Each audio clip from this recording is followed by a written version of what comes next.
अलबेले किस्सों की दास्तां के सिलसिले शुरू हुए, बनके कहानियां कहानियां।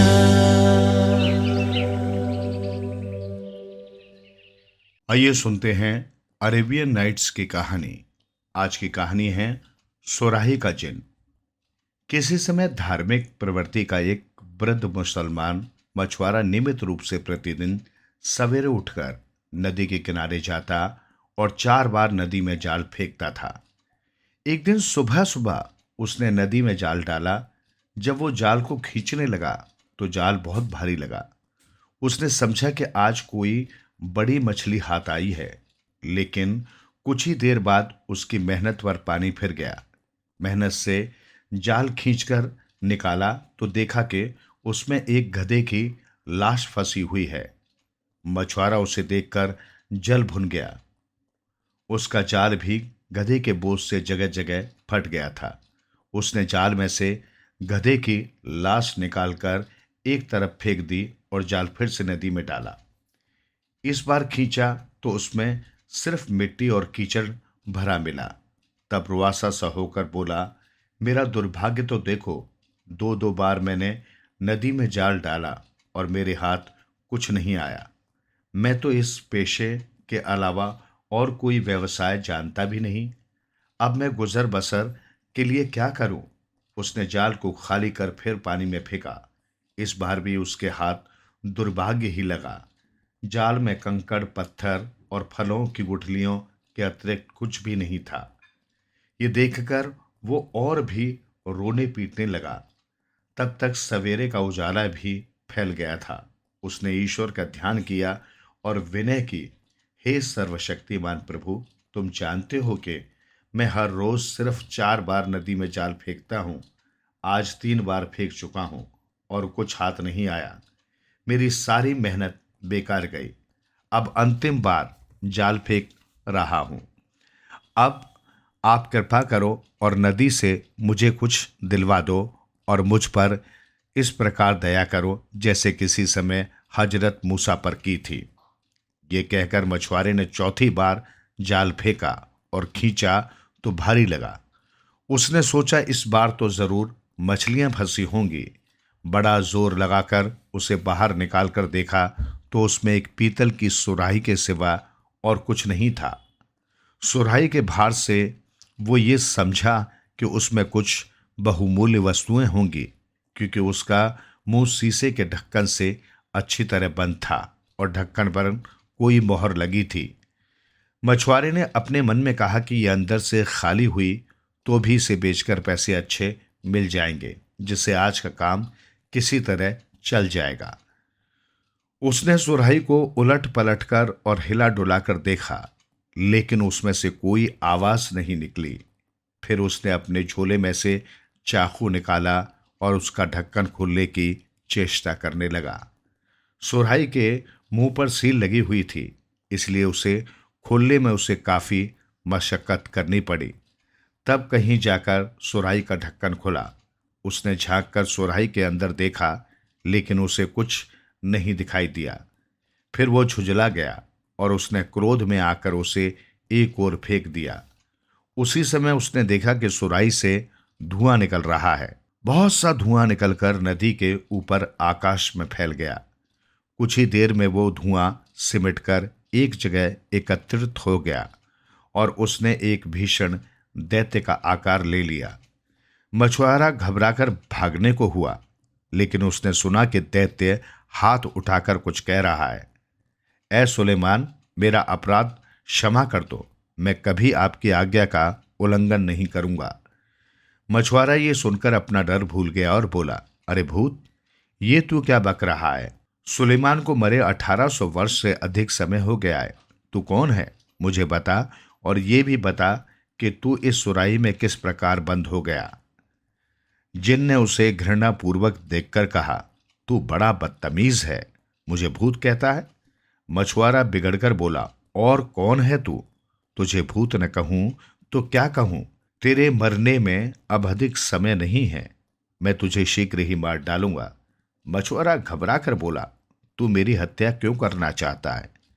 क्या तू इस बात को भूल गया कि मैंने ही तुझे सुराही के बंधन से छुड़ाया है? जिन बोला, मुझे भली प्रकार ज्ञात है कि तूने ही सुराही खोली है, लेकिन इस बात से तेरी जान नहीं बच सकती। हाँ, मैं तेरे साथ एक रियायत करूंगा। मैं तुझे ये निर्णय करने का अधिकार दूंगा कि तू कैसी मौत मरना चाहेगा।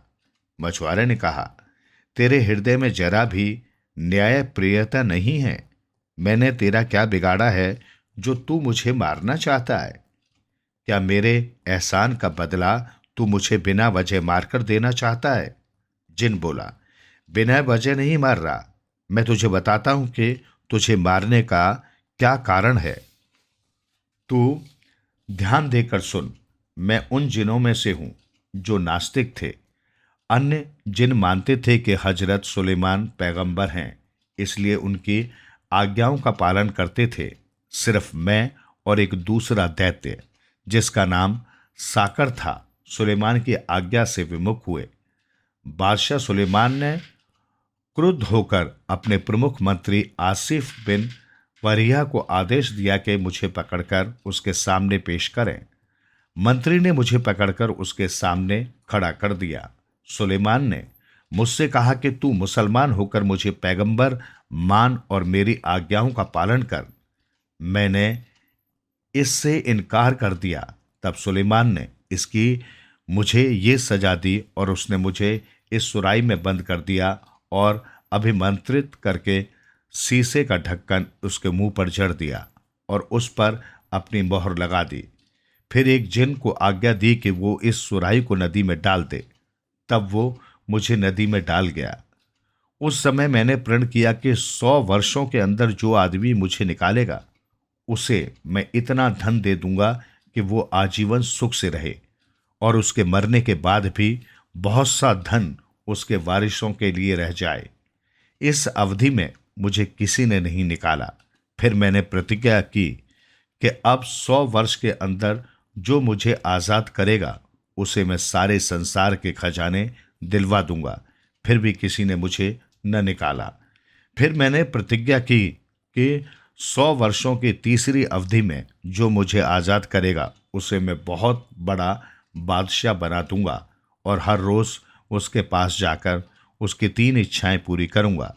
जब इस तीसरी अवधि में भी किसी ने मुझे नहीं निकाला तो मुझे बहुत क्रोध आया और उसी अवस्था में मैंने प्रण किया कि जो मुझे अब बाहर निकालेगा मैं अत्यंत क्रूरतापूर्वक उसके प्राण ले लूंगा। हाँ, उसके साथ इतनी रियायत करूंगा कि वो जिस प्रकार से मरना चाहेगा मैं उसे उसी प्रकार से मारूंगा। अब चूंकि तूने मेरी इस प्रतिज्ञा के बाद मुझे निकाला है, इसलिए अब तू बता कि तुझे किस प्रकार मारूं। मछुआरा बहुत भयभीत हुआ क्योंकि उसने देखा कि जिन उसे मारने की हट को नहीं छोड़ रहा। अपने बीवी बच्चों को याद करके वो अत्यंत दुखी हुआ। उसने एक बार फिर जिन का क्रोध शांत करने का प्रयत्न किया और उससे अनुनय पूर्वक कहा, हे रहमदिल जिन, मैंने तो तुम्हारे साथ इतनी भलाई की है, तुम इसके बदले मुझ पर दया भी नहीं कर सकते। जिन बोला, इसी भलाई के कारण तो तेरी जान जा रही है। मछुआरे ने अंत में अपने बचाव का एक उपाय सोचा। वो जिन से बोला, अच्छा, अब मैं समझ गया कि तुम्हारे हाथ से मेरी जान नहीं बच सकती। यदि खुदा की यही मर्जी है तो मैं उसे खुशी खुशी कबूल करता हूँ, लेकिन मैं तुझे उसी पवित्र नाम की जिसे सुलेमान ने अपनी मोहर में खुदवाया था सौगंध देकर कहता हूं कि जब तक मैं अपने मरने का तरीका सोचकर तय करूं तब तुम मेरे एक प्रश्न का उत्तर दो। जिन इतनी बड़ी सौगंध से निरुपाय हो गया और कांपने सा लगा। उसने कहा, पूछ, क्या पूछना चाहता है? मैं तेरे प्रश्न का उत्तर दूंगा। मछुआरे ने कहा, मुझे तेरी किसी बात का विश्वास नहीं होता। तू इतना विशाल काय प्राणी है, इतनी छोटी सी सुराही में कैसे समा गया? तू झूठ बोलता है। जिन बोला, जिस पवित्र नाम की सौगंध तूने मुझे दिलाई है मैं उसको साक्षी मानकर कहता हूं कि मैं उसी सुराही में था। मछुआरे ने कहा, मुझे अब भी विश्वास नहीं कि तू सच कहता है। इस सुराही में तो तेरा एक पांव भी नहीं आएगा। तू पूरा का पूरा किस प्रकार इसमें समा गया? जिन ने कहा, क्या मेरे द्वारा इतनी बड़ी सौगंध खाने के बाद भी तुझे विश्वास नहीं? मछुआरा बोला, तेरे कसम खाने से क्या होता है? मैं तो तभी मानूंगा जब तुझे अपनी आंखों से सुराही के अंदर देखूं और उसमें से आती हुई तेरी आवाज सुनूं। ये सुनकर जिन फिर धुएं में परिवर्तित हो गया और सारी नदी पर फैल गया। फिर वो धुआं रूपी जिन एक स्थान पर इकट्ठा हो गया और धीरे धीरे सुराही में जाने लगा। जब बाहर का सारा धुआं सिमट कर भीतर चला गया और सुराही के अंदर से जिन की आवाज आई, अब तो तुझे मालूम हुआ कि मैं झूठ नहीं कहता, मैं इसी सुराही में बंद था। मछुआरे ने इस बात का उत्तर न दिया। उसने फौरन सुराही का ढक्कन, जिस पर सुलेमान की मोहर लगी थी, सुराही के मुंह पर रखा और मजबूती से बंद कर दिया। फिर बोला, ओ जिन, अब तेरी बारी है कि तू गिड़गिड़ाकर मुझसे अपने अपराध क्षमा करने को कहे, या फिर मुझे ये बता कि तू स्वयं मेरे हाथ से किस प्रकार मरना चाहता है। नहीं तो मेरे लिए तो यही उचित होगा कि मैं तुझे फिर से इसी नदी में डाल दूं और नदी के तट पर घर बनाकर रहूं, ताकि जो भी मछुआरा यहाँ जाल डालने आए उसे चेतावनी दे दिया करूं कि यहाँ एक सुराही में एक महाभयंकर जिन बंद है, उसे कभी बाहर न निकालना, क्योंकि उसने प्रण किया है कि जो भी उसे बाहर निकालेगा वो जिन उसके प्राण ले लेगा। ये सुनकर जिन बड़ा विचलित हुआ और बोला, मेरे मित्र, तू ऐसा न कर। मैं अब तुझे मारने का इरादा कभी नहीं करूंगा। बुराई के बदले में भी भलाई करनी चाहिए। तू भी मेरे साथ ऐसी ही भलाई कर जैसी इम्मा ने अतीका के साथ की थी। मछुआरे ने कहा, मुझे वो कहानी नहीं मालूम। जिन बोला, यदि तू ये कहानी सुनना चाहे तो मुझे बंधन मुक्त कर, क्योंकि सुराही में अच्छी तरह नहीं बोल पाऊंगा। मुझे मुक्त करे तो यही नहीं और भी बहुत अच्छी कथाएं सुनाऊंगा। जिनके बार बार गिड़गिड़ाने से द्रवित होकर ज्यों ही मछुआरे ने सुराही का ढक्कन खोला, उसमें से धुआं निकला और नदी पर फैल गया। कुछ देर में उसने जिन का रूप धारण कर लिया। जिन ने ठोकर मारकर सुराही को नदी में डुबो दिया। मछुआरा ये देखकर बहुत डरा और बोला, हे जिन, ये तूने क्या किया? क्या तू अपने वचन पर स्थिर नहीं रहना चाहता? मछुआरे के भयभीत होने पर जिन हंसकर बोला, तू डर मत, अपना जाल उठा और मेरे पीछे पीछे आ। वे दोनों वहां से चल पड़े और एक वन के अंदर से गुजरकर एक पहाड़ की चोटी पर चढ़ गए। फिर वहां से उतरकर एक लंबे चौड़े महल में गए। उस महल में एक तालाब दिखाई दिया जिसके चारों ओर टीले थे। तालाब के पास पहुंचकर जिन ने मछुआरे से कहा, तू इस तालाब में जाल डाल और मछलियां पकड़। मछुआरा खुश हो गया क्योंकि तालाब में बहुत सी मछलियां थी। उसने जाल डालकर खींचा तो उसमें 4 मछलियां फंसी हुई नजर आईं, जो 4 रंग की थी, सफेद, लाल, पीली और काली। जिन ने कहा, तू इन मछलियों को ले जाकर यहाँ के बादशाह के पास चला जा। वो तुझे इतना धन देगा जो तूने कभी देखा भी नहीं होगा। किंतु एक बात का ध्यान रखना, तालाब में एक दिन में एक ही बार जाल डालना। ये कहकर जिन ने जमीन में जोर की ठोकर मारी। जमीन फट गई और जिन उसमें समा गया।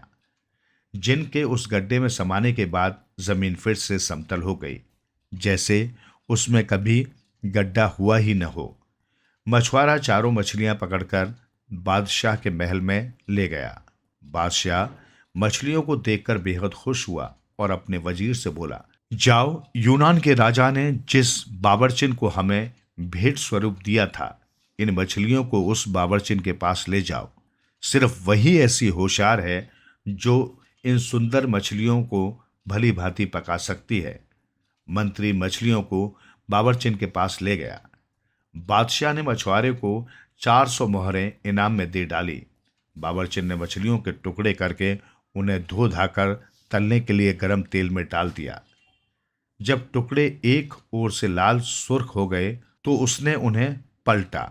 उस समय उसने जो कुछ देखा उसे देखकर उसकी आंखें फट गईं।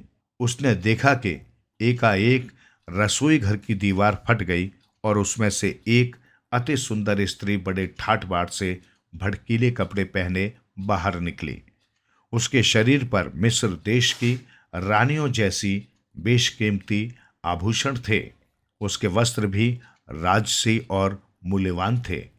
स्त्री बाहर आकर अपने हाथ में पकड़ी मूल्यवान छड़ी उठाकर उस कढ़ाई के पास आ खड़ी हुई जिसमें मछलियां भुन रही थी। उसने एक मछली पर छड़ी मारी और बोली, ओ मछली, क्या तू अपनी प्रतिज्ञा पर कायम है?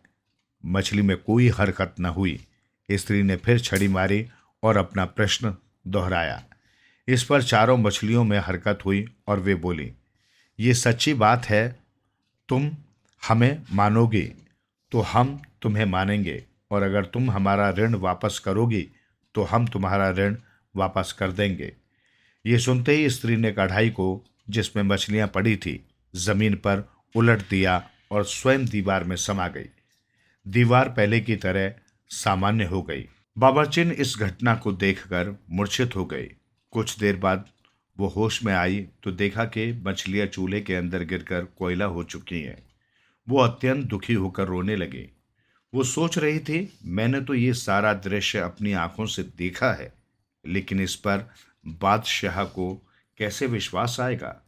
वो इसी चिंता में बैठी थी कि तभी मंत्री ने आकर पूछा, मछलियां पक चुकी या नहीं? बाबरचिन ने मंत्री को सारा वाकया बताया।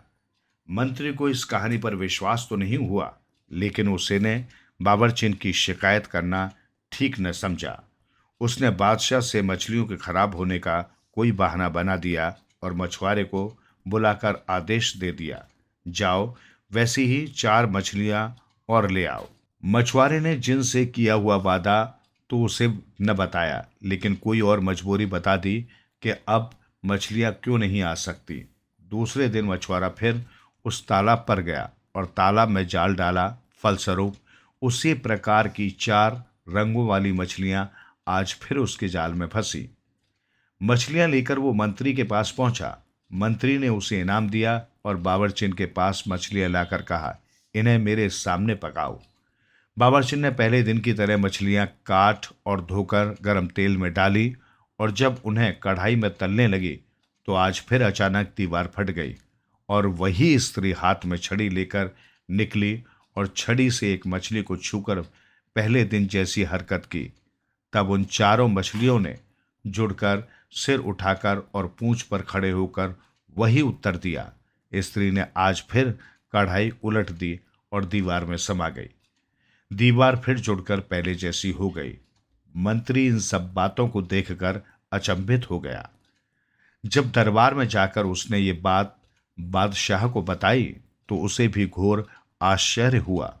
वो बोला, मैं स्वयं अपनी आंखों से ये सब देखना चाहता हूं। वजीर ने फिर मछुआरे को हुक्म दिया, ऐसी ही 4 मछलियां और ले आओ। मछुआरा बोला, सरकार, अब मैं 3 दिन से पहले मछलियां लाने में असमर्थ हूं। चूंकि सारा दृश्य अद्भुत था, इसलिए बादशाह ने मछुआरे पर कुछ जोर नहीं डाला। 3 दिन बाद उसने फिर वैसी ही 4 मछलियां लाकर बादशाह को दे दी। बादशाह ने खुश होकर उसे 400 अशर्फियां इनाम में दी। बादशाह ने मंत्री से कहा, बावर्चिन को हटा दो और तुम खुद मेरे सामने इन मछलियों को पकाओ। मंत्री ने बावर्ची खाना अंदर से बंद करके मछलियां पकाना शुरू किया। तब एक ओर से लाल होने पर मछलियों को पलटा गया तो एक बार फिर दीवार फट गई, किंतु इस बार उसमें से वो सुंदरी नहीं निकली, बल्कि गुलामों जैसे कपड़े पहने हाथ में एक छड़ी लिए एक हबसी निकला। हबसी ने बड़े कठोर और भयावह स्वर में पूछा, मछलियों मछलियों, क्या तुम अपने वचन पर अब भी स्थिर हो? मछलियां अपने सिरों को उठाकर बोली, हम उसी बात पर स्थिर हैं। हबसी ने कढ़ाई उलट दी और स्वयं दीवार के रिक्त स्थान में घुस गया। दीवार देखते ही देखते पहले की तरह जुड़ गई। बादशाह ने मंत्री से कहा, यह अद्भुत घटना मैंने स्वयं देखी है, वरना मैं इस पर विश्वास न करता। ये मछलियां भी साधारण नहीं हैं। मैं इस रहस्य को जानने के लिए बड़ा उत्सुक हूं। ये कहकर उसने मछुआरे को फिर बुलवाया और उससे पूछा, तू ये रंगीन मछलियां कहाँ से लाया था। मछुआरे ने बताया कि मैंने उन्हें उस तालाब से पकड़ा है जिसके चारों ओर टीले हैं। बादशाह ने मंत्री से पूछा, तुम्हें मालूम है कि वो तालाब कहाँ है? मंत्री ने कहा, हुजूर, मैं 60 वर्ष से उस ओर शिकार खेलने जाता हूँ, लेकिन मैंने आज तक ऐसा तालाब न देखा है और न ही सुना। अब बादशाह ने मछुआरे से पूछा, तालाब कितनी दूर है और क्या तू मुझे वहां ले जा सकता है? मछुआरे ने कहा, वो तालाब यहां से 3 घड़ी के रास्ते पर है और मैं आपको जरूर वहां ले जाऊंगा। उस समय दिन छिपने में थोड़ा ही समय रह गया था, किंतु बादशाह को ऐसी उत्सुकता थी कि उसने अपने दरबारियों और रक्षकों को शीघ्र ही तैयार होने की आज्ञा दी। फिर वो मछुआरे के पीछे पीछे हो लिया और उसके बताए हुए पहाड़ पर चढ़ गया। जब पहाड़ के दूसरी ओर उतरा तो वो वहां बड़ा विशाल वन दिखाई दिया। ये वन पहले किसी ने नहीं देखा था। फिर बादशाह और उसके साथियों ने वो वन भी पार किया और सब लोग उस तालाब के किनारे पहुंच गए जिसके चारों ओर टीले थे। उस तालाब का पानी अत्यंत निर्मल था और जिन 4 रंगों की मछलियां उस मछुआरे से मिलती थी, वैसी अनगिनत मछलियां उस तालाब में तैर रही थी। उसने अपने दरबारियों और सरदारों से पूछा, क्या तुम लोगों ने पहले भी इस तालाब को देखा है? उन सब ने बताया, जहांपना, देखना तो दूर, हमने तो कभी इस तालाब के विषय में सुना तक नहीं। बादशाह सोच में पड़ गया और अंत में बोला, जब तक मैं इस तालाब और इसकी रंगीन मछलियों का रहस्य अच्छी तरह समझ नहीं लूंगा, यहां से नहीं जाऊंगा। तुम सब लोग भी यहां डेरा डाल लो। उसके आज्ञानुसार दरबारियों और रक्षकों के डेरे तालाब के चारों ओर पड़ गए। रात होने पर उसने मंत्री को अपने डेरे पर बुलाया और कहा, मैं इस भेद को जानने के लिए अति उत्सुक हूं कि उस बावर्ची खाने में हबसी कैसे आया और उसने मछलियां से कैसे बात की। और मैं ये भी जानना चाहता हूं कि ये तालाब, जिसे किसी ने नहीं देखा था, अचानक कहाँ से आ गया। मैं अपने कौतूहल को दबा नहीं पा रहा हूं, अतः मैंने सोचा कि मैं अकेले ही इस रहस्य का पर्दाफाश करूं। मैं अकेला जा रहा हूं, तुम यहीं रहो। प्रातःकाल जब दरबारी यहां पर आए तो उनसे कह देना कि बादशाह कुछ बीमार हो गए हैं और कुछ दिन यहीं पर शांतिपूर्वक रहना चाहते हैं। ये कहकर सारे दरबारियों और रक्षकों को राजधानी वापस भेज देना और तुम इस डेरे में अकेले ही उस समय तक प्रतीक्षा करना जब तक कि मैं लौट ना आऊं। बादशाह की बात सुनकर मंत्री सकते में आ गया। ये क्या पागलपन था। उसने बादशाह को बहुत समझाया, जहांपना, आप ये न करें, इस काम में बड़ा खतरा है। ये भी संभव है कि इतना सब करने के बाद भी आपको कोई रहस्य ज्ञात न हो पाए। फिर बेकार में क्यों इतना कष्ट उठा रहे हैं और इतना खतरा मोल ले रहे हैं। मगर बादशाह पर उसके समझाने बुझाने का कोई असर नहीं हुआ। उसने बादशाही पोशाक उतारी और एक साधारण सैनिक के वस्त्र पहन लिए। जब सब लोग गहरी नींद में सोए हुए थे, वो तलवार लेकर अपने खेमे से निकला और एक ओर चलता हुआ एक पहाड़ पर चढ़ गया। कुछ ही देर में उसकी चोटी पर पहुंचकर दूसरी ओर उतर गया। आगे उसे एक गहन वन दिखाई दिया। वो उसी के अंदर दाखिल हो गया। कुछ दूर जाने पर सवेरा हो गया। कुछ और दूर जाने पर उसे एक सुंदर महल दिखाई दिया। महल देखकर वो बड़ा प्रसन्न हुआ और उसे आशा बंधी कि उसे इस जगह से तालाब के रहस्य का कुछ पता चलेगा। महल के निकट पहुंचकर उसने देखा कि वो बहुत विशाल है और काले पत्थरों का बना है। विश्वास हो गया कि यहाँ उसे मनोवांछित सूचना अवश्य मिलेगी। वो बहुत देर तक दूर खड़ा महल की शोभा निहारता रहा, फिर उसके पास चला गया। उसने देखा कि महल का द्वार खुला है। फिर भी शिष्टता के नाते उसने ताली बजाई कि उसकी आवाज सुनकर शायद कोई अंदर से बाहर आए। जब कोई नहीं आया तो ये सोचकर उसने साकल को खड़खड़ाया कि शायद उसकी ताली की आवाज अंदर तक नहीं पहुंची होगी। साकल खड़खड़ाने पर भी जब कोई नहीं निकला तो बादशाह को क्रोध आ गया कि कैसे अशिष्ट लोग यहाँ रहते हैं जो बुलाने पर भी आकर नहीं पूछते। वो अंदर गया और ड्योढ़ी पर पहुंचकर जोर से बोला, क्या कोई अंदर है जो एक अतिथि के रहने के लिए थोड़ा सा स्थान दे दे। इस बार भी उसे कोई उत्तर न मिला तो उसके आश्चर्य का ठिकाना न रहा।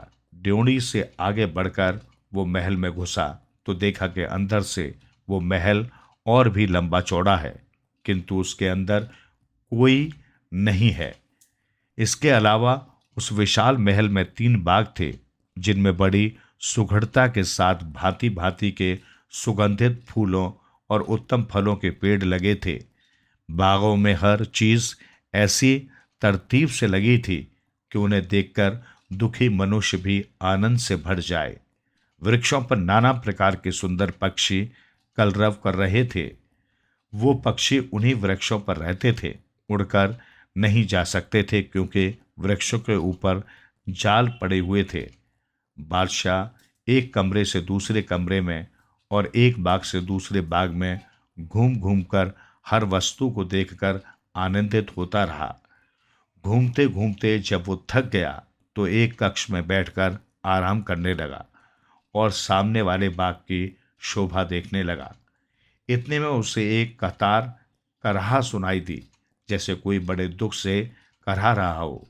उसने सांस रोककर उस स्वर को सुना तो मालूम हुआ कि कोई मनुष्य रो रोकर अपनी करुण व्यथा का बखान करते हुए अपने दुर्भाग्य को कोस रहा है। बादशाह उठकर उस कक्ष तक गया जिसमें से ये आवाज आ रही थी।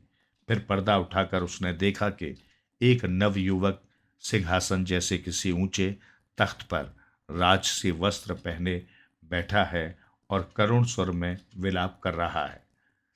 बादशाह ने उसके निकट जाकर इसका कारण पूछा तो युवक बोला, मुझे क्षमा कीजिए, मैं उठकर आपका स्वागत करने में असमर्थ हूँ। बादशाह ने कहा, मैं आपके शीलवान व्यवहार से बड़ा प्रभावित हुआ हूँ।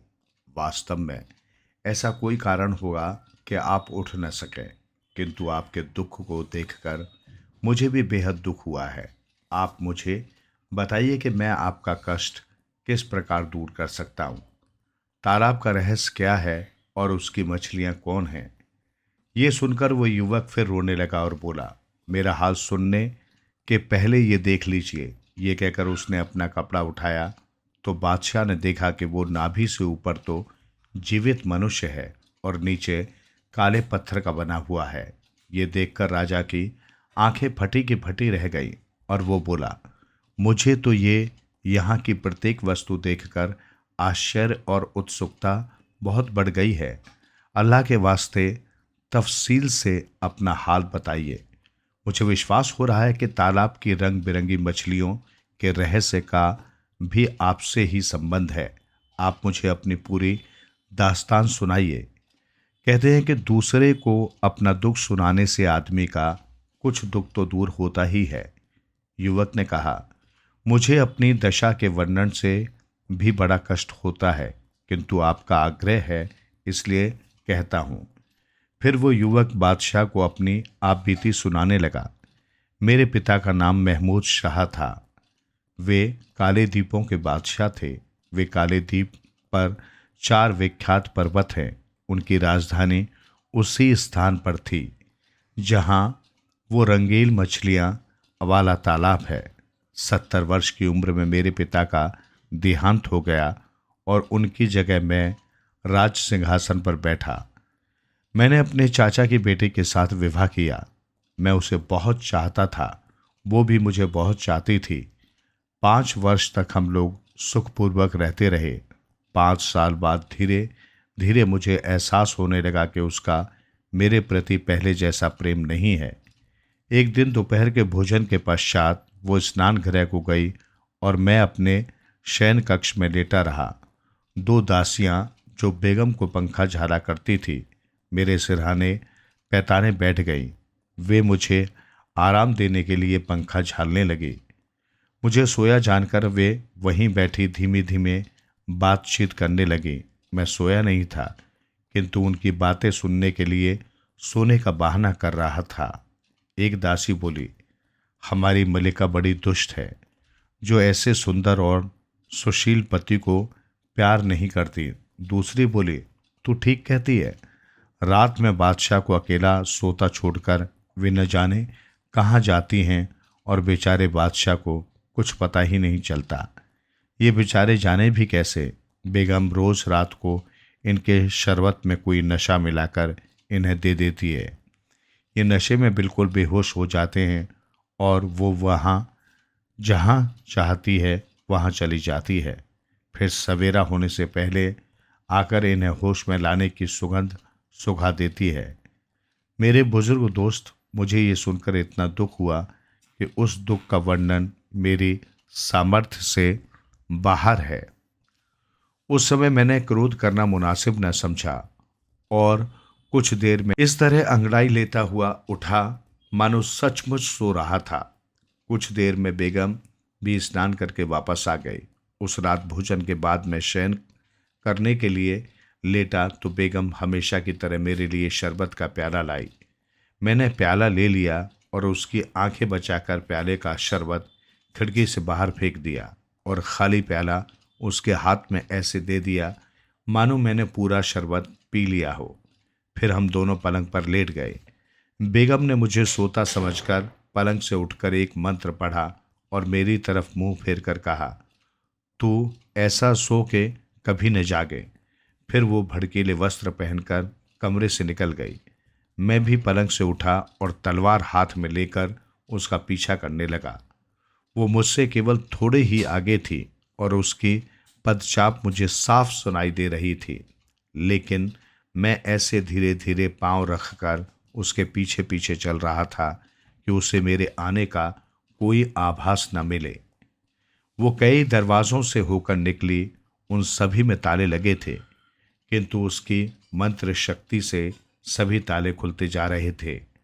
आखिरी दरवाजे से निकलकर जब वो बाग में गई तो मैं भी दरवाजे के पीछे छिपकर देखने लगा कि देखें वो क्या करती है। वो बाग से आगे बढ़कर एक छोटे से बगीचे के अंदर चली गई, जो चारों तरफ से झाड़ियों से घिरा हुआ था। मैं भी एक दूसरे रास्ते से होकर उस बगीचे के अंदर चला गया और इधर उधर आंखें घुमाकर उसे ढूंढने लगा। कुछ देर में मैंने देखा कि वो एक हबशी गुलाम पुरुष के हाथ में हाथ दिए टहल रही थी और कह रही थी, मैं तो तुम्हें प्राणपण से प्रेम करती हूँ और तुम्हारा ये हाल है कि मुझसे सीधे मुंह बात भी नहीं करते, हमेशा मुझे बुरा भला कहा करते हो। आखिर तुम चाहते क्या हो? क्या तुम मेरे प्रेम की परीक्षा लेना चाहते हो? तुम मेरी शक्ति जानते हो। मेरे अंदर इतनी शक्ति है कि कहो तो सूर्य उदय के पहले ही इन सारे महलों को खंडर बना दूं, ये सारा ठाट बाट बिल्कुल वीरान कर दूं और यहाँ भेड़िए और उल्लुओं के अलावा कोई नहीं दिखाई दे। जो पत्थर यहाँ महलों में लगे हैं वे कोह काफ पर्वत पर वापस उड़कर चले जाएं। इतनी शक्ति रखते हुए भी मैं प्रेम के कारण तुम्हारे कदमों में गिरी रहती हूँ और तुम्हें मेरी परवाह ही नहीं है। यही बातें करते करते जब वे लोग उस झाड़ी के पास पहुँचे जहाँ मैं छुपा था, तब मैंने अंधेरे का लाभ उठाकर उस हबशी की गर्दन पर पूरे जोर से तलवार का वार किया। वो लड़खड़ाकर गिर गया। मैंने बेगम को इसलिए छोड़ दिया क्योंकि वो मुझे बेहद प्रिय थी और चाचा की बेटी भी थी। बेगम अपने प्रेमी को गिरता देखकर विकल हो गई। उसने मंत्र के बल से अपने प्रेमी को स्वस्थ करना चाहा, किंतु वो केवल उसे मरने से ही बचा सके। उस हबशी की हालत ऐसी हो गई थी कि न उसे जीवित कहा जा सकता था न मृत। मैं चुपचाप महल को लौटा। लौटते समय भी मैंने सुना कि बेगम अपने प्रेमी के घायल होने पर करुण क्रंदन कर रही है। मैं उसे उसी तरह रोता पीटता छोड़कर अपने शयन कक्ष में आया और पलंग पर लेटकर सो गया। सुबह जागने पर मैंने बेगम को अपने बगल में सोता पाया। ये साफ जाहिर था कि वो वास्तव में सो नहीं रही थी, केवल सोने का बहाना कर रही थी। मैं उसे यूं छोड़कर उठ खड़ा हुआ और अपने नित्य कर्मों से फारिग होकर राजसी वस्त्र पहनकर दरबार को चला गया। जब दिन भर राजकाज निपटाने के बाद मैं अपने महल में आया तो देखा कि बेगम ने शोक संताप सूचक काले वस्त्र पहन रखे हैं और बाल बिखरे हुए बैठी उन्हें नोच रही है। मैंने उससे पूछा, ये तुम कैसा व्यवहार कर रही हो? ये मातम किस कारण है? इस पर वो बोली, बादशाह सलामत, मुझे क्षमा करें, मैंने आज 3 शोक समाचार पाए हैं, इसलिए काले कपड़े पहने मातम कर रही हूँ। वो कौन सा समाचार है? मेरी माता का देहांत हो गया है, मेरे पिताजी एक युद्ध में मारे गए हैं और मेरा एक भाई ऊंचाई से गिरकर मर गया है। मैंने कहा, समाचार बुरे हैं, लेकिन तुम्हारे इस प्रकार मातम करने के लायक नहीं हैं। फिर भी वे तुम्हारे संबंधी थे और तुम्हें उनकी मृत्यु का शोक होना ही चाहिए। इसके बाद वो कमरे से चली गई और मुझसे अलग होकर उसी प्रकार रोती पीटती रही। मैं उसके दुख का कारण जानता था, इसलिए मैंने उसे समझाने बुझाने की चेष्टा भी न की। 1 वर्ष तक यही हाल रहा। फिर एक दिन उसने कहा, मुझसे दुख नहीं सहा जाता, मैं एक मकबरा बनवाकर उसमें रात दिन रहना चाहती हूँ। मैंने उसे ऐसा करने की अनुमति भी दे दी। उसने एक बड़ी भारी गुंबद वाली मकबरे जैसी इमारत बनवाई और उसका नाम मातम महल रखा। जब वो बन चुका तो उसने अपने घायल प्रेमी हफ्सी को वहां लाकर रखा और स्वयं भी वहीं रहने लगी। वो दिन में एक बार उसे कोई दवा खिलाती और जादू मंत्र भी करती। फिर भी उसे ऐसा प्राण घातक घाव लगा था कि औषधि और मंत्रों के बल पर सिर्फ उसकी सांसें ही अटकी हुई थी। वो न चल पाता था, न बोल पाता था, सिर्फ बेगम की ओर टुकुर टुकुर देखा करता था। बेगम के प्रेम को जीवित रखने के लिए इतना ही काफ़ी था। वो उससे घंटों प्रेम की बातें करके अपने दिल को तसल्ली दिया करती थी। मैं जानता था कि वो क्या करती है, फिर भी मैं उसके सारे क्रियाकलाप ऐसे साधारण रूप से देखता रहा जैसे मुझे कोई बात मालूम ही न हो। एक दिन मैं अपनी उत्सुकता नहीं रोक सका और मैंने देखना चाहा कि वो अपने प्रेमी के साथ क्या करती है। मैं उस मकबरे में ऐसी जगह छुपकर बैठ गया जहां से मुझे बेगम और उसके प्रेमी की सारी बातें सुनाई दें, लेकिन उनमें से कोई मुझे न देख सके। बेगम अपने प्रेमी से कह रही थी, इससे बड़ा दुर्भाग्य और क्या हो सकता है कि मैं तुम्हें ऐसी विवशता की अवस्था में देखती हूँ। तुम सच मानो, तुम्हारी दशा देखकर मुझे कितना कष्ट होता है कि जितना स्वयं तुम्हें भी नहीं होता होगा। मेरे प्राण, मेरे सरताज, मैं तुम्हारे सामने घंटों बैठी बातें करती हूँ और तुम मेरी एक बात का भी उत्तर नहीं देते। अगर तुम मुझसे कुछ बातें भी करो तो मेरे दिल को न केवल सुकून मिले बल्कि खुशी भी हासिल हो। बेगम इसी प्रकार अपने प्रेमी के सम्मुख बैठकर प्रलाप करती रही। मुझ मूर्ख से अपनी बेगम की ये दशा न देखी गई और उसका प्रेम मेरे हृदय में फिर उमड़ आया। मैं चुपचाप अपने महल में आ गया। कुछ देर बाद वो किसी काम से महल में आई तो मैंने कहा, अब तुमने अपने सगे संबंधियों के प्रति बहुत शोक व्यक्त कर लिया, अब आकर महल में रहो। मेरी बात सुनकर वो रोने लगी और बोली, बादशाह सलामत, मुझसे ये करने के लिए न कहें।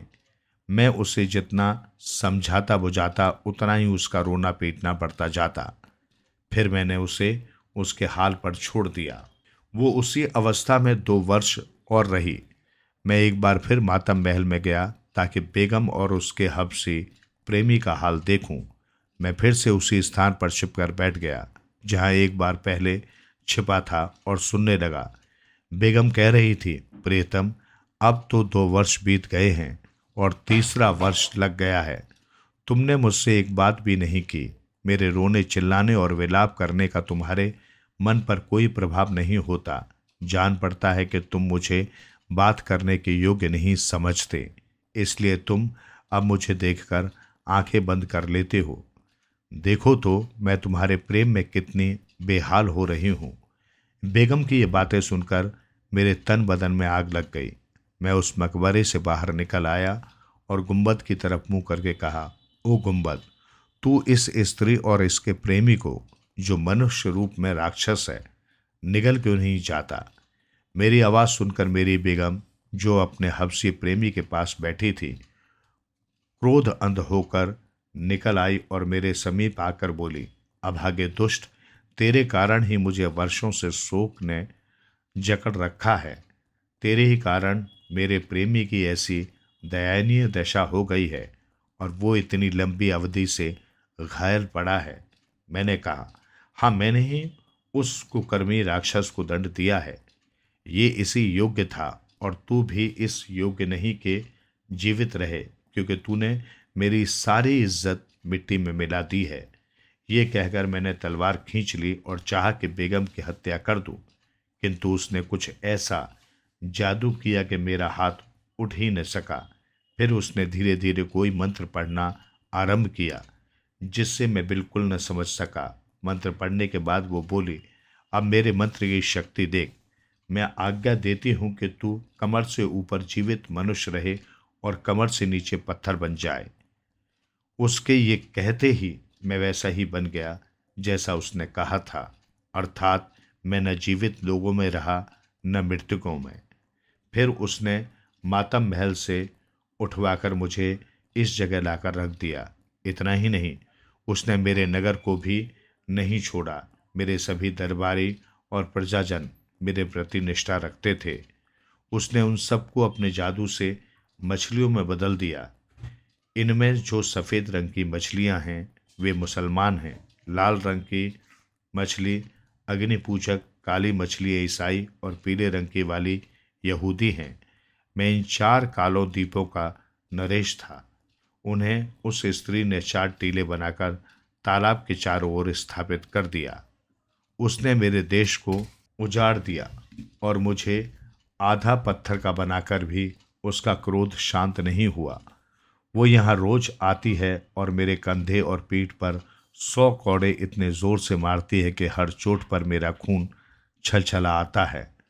फिर वो बकरी के बालों से बनी एक खुरदरी काली कमली मेरे कंधों और पीठ पर डालती है और उसके ऊपर सोने की तारकशी वाला भारी लबादा डालती है। ये वस्त्र वो मेरे सम्मान के लिए नहीं, बल्कि मुझे और पीड़ा पहुंचाने के लिए डालती है और मेरा मजाक उड़ाकर कहती है, दुष्ट, तू तो 4 दीपों का बादशाह है, फिर अपने को इस अपमान और दुर्दशा से क्यों नहीं बचाता? इतना वृत्तांत बताने के बाद काले दीपों के बादशाह ने दोनों हाथ आकाश की ओर उठाए और बोला, हे सर्वशक्तिमान परमात्मा, हे समस्त विश्व के सृजनहार, यदि तेरी प्रसन्नता इसी में है कि मुझ पर इसी प्रकार अन्याय और अत्याचार हुआ करे, तो मैं इस बात को भी प्रसन्नता से सहूँगा। मैं हर हालत में तुझे धन्यवाद दूंगा। तुझे तेरी दयालुता और न्यायप्रियता से पूर्ण आशा है कि तू एक न एक दिन मुझे इस दारुण दुख से अवश्य छुड़ाएगा। जब वहां आने वाले खोजकर्ता बादशाह ने ये सारी कहानी सुनी तो उसे बड़ा दुख हुआ और वो विचार करने लगा कि इस निर्दोष नौजवान बादशाह का दुख कैसे दूर किया जाए और कैसे उसकी उल्टा बेगम को दंड दिया जाए। ये सोचकर उसने पूछा, तुम्हारी बेगम कहाँ रहती है और उसका प्रेमी जिसके पास वो रोज जाती है किस स्थान पर पड़ा है? नौजवान बादशाह ने उसे बताया, मैंने आपको पहले ही बताया था कि उस मातम महल का एक रास्ता इस कमरे के नीचे से होकर भी है जहां इस समय हम लोग हैं। ये जादूगरनी कहाँ रहती है ये बात मुझे ज्ञात नहीं, किंतु रोज प्रातःकाल वो मेरे पास मुझे दंड देने के लिए आती है और मुझे पीटने के बाद फिर अपने प्रेमी के पास जाकर उससे कोई अर्घ पिलाती है जिससे वो जीवित बना रहता है। आगंतुक बादशाह ने, वास्तव में तुमसे अधिक दया योग्य और कोई व्यक्ति नहीं होगा। तुम्हारा जीवन तो ऐसा है कि इसे इतिहास में लिखकर अमिट कर दिया जाए। तुम चिंता न करो, मैं तुम्हारे दुख के निवारण का भरसक प्रयत्न करूंगा। इसके बाद आगंतुक बादशाह उसी कक्ष में सो गया, क्योंकि रात का समय हो गया था। बेचारा काले दीपों वाला बादशाह उसी प्रकार बैठा रहा और जागता रहा। स्त्री के जादू ने उसे लेटने और सोने के योग्य नहीं रखा था। दूसरे दिन तड़के ही आगंतुक बादशाह गुप्त मार्ग से मातम महल में प्रविष्ट हो गया। वहां सैकड़ों स्वर्ण दीपक जल रहे थे और वो ऐसा सजा हुआ था कि बादशाह को अत्यंत आश्चर्य हुआ। फिर वो उस स्थान पर गया जहां घायल अवस्था में बेगम का हबशी प्रेमी पड़ा हुआ था। वहां जाकर उसने तलवार का ऐसा वार किया कि वो अधमरा आदमी तुरंत मर गया।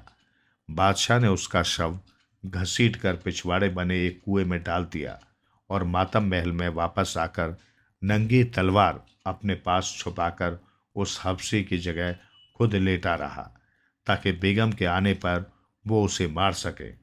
थोड़ी देर बाद जादूगरनी उसी भवन में पहुंची जहां काले दीपों का बादशाह पड़ा हुआ था। उसने उसे इतनी बेदर्दी से पीटना शुरू किया कि सारी इमारतें उसकी चीख पुकार और अंतर्नाद से गूंजने लगी। वो चिल्ला चिल्ला कर हाथ रोकने और दया करने की प्रार्थना करता रहा, किंतु उस दुष्ट का हाथ 100 कोड़े मारे बगैर न रुका। इसके बाद सदा की भांति उस पर खुरदरी कमली और उसके ऊपर जरी का भारी लबादा डालकर माता महल में आई और बादशाह के सम्मुख, जिसे वो अपना प्रेमी समझ बैठी थी, बैठकर विरह व्यथा कहने लगी। बोली, प्रीतम, मैं तुझे प्राणपण से चाहती हूँ और तू है कि मुझसे तनिक भी प्रेम नहीं करता। मेरे दिन रात का चैन हराम हो गया है। तू अपने कष्टों का कारण मुझे ही समझता है। यद्यपि मैंने तेरे लिए अपने पति पर बेहद अत्याचार किया है, फिर भी मेरा क्रोध शांत नहीं हुआ है और मैं चाहती हूँ कि उसे और कठोर दंड दूँ, क्योंकि उसी अभागे ने तेरी ऐसी दशा की है। लेकिन तू तो मुझसे कुछ कहता ही नहीं, हमेशा हुड बंद किए रहता है। शायद तू चाहता है कि अपनी चुप्पी से ही मुझे इतना व्यथित कर दे कि मैं तड़प तड़प कर मर जाऊं। भगवान के लिए अधिक नहीं तो एक बार तो मुझसे बात कर ले, जिससे मेरे दुखी मन को शांति मिले। बादशाह ने उनीदे स्वर में कुरान शरीफ की ये आयत पढ़ी। लाहौल विलाकुवत बादशाह ने ये आयत इसलिए पढ़ी थी क्योंकि इस्लामी विश्वास के अनुसार इस आयत को पढ़ने से शैतान भाग जाता है, किंतु बेगम के लिए इसे भी सुनना सुखद आश्चर्य था। वो बोली, प्यारे, ये सचमुच तू बोला था कि मुझे कुछ धोखा हुआ है? बादशाह ने हबशियों के स्वर में घृणापूर्वक कहा, तुम इस योग्य नहीं हो कि मैं तुमसे बात करूं या तुम्हारे किसी प्रश्न का उत्तर दूं। प्राण प्रिय बेगम आश्चर्य से बोली, मुझसे ऐसा क्या अपराध हुआ है जो तुम ऐसी बात कर रहे हो? बादशाह ने कहा, तुम बहुत जिद्दी हो, किसी की नहीं सुनती, इसलिए मैंने कुछ नहीं कहा। अब पूछती हो तो कहता हूं, तुम्हारे पति के रात दिन चिल्लाने से मेरी नींद हराम हो गई है। अगर उसकी चीख पुकार न होती तो मैं कब का अच्छा हो गया होता और खूब बातचीत कर पाता। लेकिन तूने एक तो उसे आधा पत्थर का बना दिया और फिर उसे रोज इतना मारा भी कि वो कभी सो नहीं पाता और रात दिन रोया और करहा करता है और मुझे सोने नहीं देता। अब तू ही बता कि मैं तुझसे क्या बोलूं और क्या बात करूं। इस पर जादूगरनी ने कहा, तब क्या तुम ये चाहते हो कि मैं उसे मारना बंद कर दूं और उसे पहले जैसी स्थिति में ले आऊं? अगर तुम्हारी खुशी इसी में है तो मैं अभी ऐसा कर सकती हूँ। हबशी बने हुए बादशाह ने कहा, मैं सचमुच यही चाहता हूँ कि तू इसी समय जाकर उसे दुख से पूरी तरह मुक्ति दे दे, ताकि उसकी चीख पुकार से मेरे आराम में विघ्न न पड़े। तभी बेगम ने मातम महल के एक कक्ष में जाकर एक प्याले में पानी लेकर उस पर कुछ ऐसा मंत्र फूका कि वो उबलने लगा। फिर वो उस कक्ष में गई जहां उसका पति था और उस पर वो पानी छिड़क कर बोली, यदि परमेश्वर तुझसे अत्यंत प्रसन्न है और उसने तुझे ऐसा ही पैदा किया है तो तू इसी सूरत में रह, किंतु तेरा स्वाभाविक रूप ये नहीं है तो मेरे जादू से अपना पूर्व रूप प्राप्त कर ले और फिर तू यदि खैरियत चाहता है तो फौरन यहाँ से भाग जा, फिर कभी यहाँ आया तो जान से मार दूंगी। बेगम के जाते ही वो नौजवान बादशाह तत्काल ठीक हो गया और चुपचाप वहां से निकल गया। लेकिन वो अपनी जिज्ञासा को दबा न सका और उसी इमारत में छुपकर देखने लगा कि देखें आगे क्या होता है। बेगम वहां से फिर मातम महल में आई और हफ्सी बने बादशाह से बोली, जो तुम चाहते थे वो मैंने कर दिया, अब तुम उठ बैठो जिससे कि मुझे चैन मिले। बादशाह हफ्सियों जैसे स्वर में बोला, तुमने जो कुछ किया है उससे मुझे आराम तो मिला है, लेकिन पूरा आराम नहीं मिला। तुम्हारा अत्याचार अभी पूरी तरह से दूर नहीं हुआ है और मेरा चैन अभी पूरा नहीं लौटा है। तुमने सारे नगर को उजाड़ रखा है और उसके निवासियों को मछली बना दिया है। हर रोज आधी रात को सारी मछलियां पानी से सिर निकालकर हम दोनों को कोसा करती हैं। इसी कारण मैं निरोग नहीं हो पाता। तुम पहले शहर और उसके निवासियों को पहले जैसा बना दो, फिर मुझसे बात करो। ये करने के बाद तुम अपनी बाह का सहारा देकर मुझे उठाना।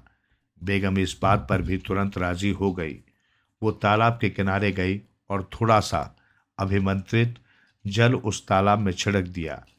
इससे वे सारी मछलियां नर नारी बन गईं और तालाब की जगह सड़कों, मकानों और दुकानों से भरा नगर बन गया। सब कुछ पहले जैसा बनाकर वो जादूगरनी फिर मातम महल में गई और खुशी से चहकते हुए कहने लगी, प्यारे, तुम्हारी इच्छा अनुसार मैंने सब कुछ पहले जैसा कर दिया ताकि तुम पूर्णतः स्वस्थ और निरोग हो जाओ। अब तुम उठो और मेरे हाथ में हाथ देकर चलो। बादशाह ने फिर हफ्सियों जैसे स्वर में कहा, मेरे पास आओ। वो पास आ गए। तब बादशाह बोला, और पास आओ। वो उसके बिल्कुल पास आ गई। बादशाह ने उछलकर जादूगरनी की बाहें पकड़ ली और उसे एक क्षण भी संभलने न दिया और उस पर इतनी जोर से तलवार चलाई कि उसके दो टुकड़े हो गए। बादशाह ने उसकी लाश भी उसी कुएं में डाल दी जिसमें उसने हफ्सी की लाश फेंकी थी। फिर बाहर निकलकर वो काले दीपों के बादशाह को खोजने लगा। वो भी पास के एक भवन में छुपा उसकी प्रतीक्षा कर रहा था। आगंतुक बादशाह से उसने कहा, दोस्त, अब किसी तरह का डर नहीं है। मैंने तुम्हारी उस जादूगरनी बेगम को ठिकाने लगा दिया है। काले दीपों के बादशाह ने सविनय उसका आभार प्रकट किया और पूछा, अब आपका इरादा क्या अपने नगर को जाने का है? हाँ, मैंने जो रहस्य जानना था वो जान लिया और अब मैं चाहता हूँ कि तुम भी मेरे साथ मेरे राज्य में चलो। हमारे महल में कुछ दिन आराम करो, फिर अपने काले दीप को चले आना। इस पर नौजवान बादशाह हंस पड़ा और बोला, क्या आप अपने नगर को यहाँ से निकट ही समझे हुए हैं? इसमें क्या संदेह है? मैं तो 4-5 घड़ी के अंदर ही तुम्हारे महल में आ गया था। तब काले दीपों के बादशाह ने कहा, आपका देश यहाँ से पूरे 1 वर्ष की राह पर है। उस जादूगरनी ने अपने मंत्र बल से मेरे देश को आपके देश के निकट पहुंचा दिया था। अब मेरा देश फिर अपनी जगह पर वापस आ गया है। आगंतुक बादशाह को ये सुनकर बड़ी चिंता हुई। इस पर काले दीपों के बादशाह ने उससे कहा, ये दूरी और निकटता कुछ विशेष चिंता की बात नहीं है। मैं आपके उपकार से जीवन भर ऋण नहीं हो सकता। आगंतुक बादशाह अब भी चकराया हुआ था कि वो अपने देश से इतनी दूर कैसे पहुंच गया। ये देख काले दीपों के बादशाह से कहा, आपको इतना आश्चर्य क्यों हो रहा है? आप तो उस स्त्री की जादू की शक्ति स्वयं देख चुके हैं। आगंतुक बादशाह ने कहा, खैर, अगर दोनों देशों में इतनी दूरी है और तुम मेरे देश न जाना चाहो तो न चलो, लेकिन मेरे कोई पुत्र नहीं है, इसलिए मैं चाहता हूं कि तुम्हें अपने देश का युवराज भी बना दूं, ताकि मेरे मरणोपरांत मेरे राज को भी तुम संभालो। काले द्वीप के बादशाह ने ये स्वीकार कर लिया और 3 सप्ताह की तैयारी के बाद सेना और कोष का प्रबंध करके उसने 100 ऊँटों पर भेंट की बहुमूल्य वस्तुएं लदवाईं और अपने 50 विश्वास पात्र सामंतों और भेंट का सामान लेकर वह आगंतुक बादशाह के साथ उसकी राजधानी की ओर रवाना हुआ। जब उस बादशाह की राजधानी कुछ दिन की राह पर रह गई तो उसने हर कार्य भेज दिए ताकि वे बादशाह के लौटने का समाचार उसके दरबारियों और नगर निवासियों को दे दें। जब वो अपने नगर के निकट पहुंचा तो उसके सारे सरदार और दरबारी उसके स्वागत को नगर के बाहर आए और बादशाह की वापसी पर भगवान का धन्यवाद देने के बाद बताया कि राज्य में सब कुशल है। नगर में पहुंचने पर बादशाह का नगर निवासियों ने हार्दिक स्वागत किया। बादशाह ने पूरा हाल कहकर काले द्वीपों के बादशाह को अपना युवराज बनाने की घोषणा की और 2 दिन बाद उसे युवराज बना दिया। इस मौके पर सामंतों दरबारियों ने युवराज को बहुमूल्य भेंट दी। कुछ दिन बाद बादशाह और युवराज ने मछुआरे को बुलाकर उसे बहुत सा धन दिया, क्योंकि उसी के कारण युवराज का कष्ट समाप्त हुआ था।